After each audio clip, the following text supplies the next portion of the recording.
નમસ્કાર dealer and ખેડૂત મિત્ર, હું તમારો મિત્ર વિશાલ અઘારા, યુનિક એગ્રી સાયન્સ અમદાવાદથી. આજે હું આગોતરા જૈવિક નિયંત્રણ વિશે વાત કરવા માંગુ છું.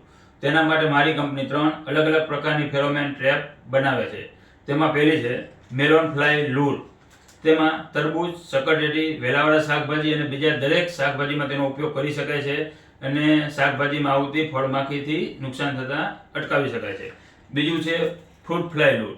તેમાં આંબા, દાડમ, બોર, જામફળી જેવા બાગાયતી પાકોમાં તેનો ઉપયોગ કરી શકાય છે અને ફળમાખીથી નુકસાન થતા પાકને બચાવી શકાય છે. ત્રીજું છે પિંક બોલ વોર્મ લૂર. તે ભીંડા અને કપાસ જેવા પાકમાં આવતી ગુલાબી ઈયળને આવતા અટકાવી શકાય છે અને તેનું નિયંત્રણ કરી શકાય છે.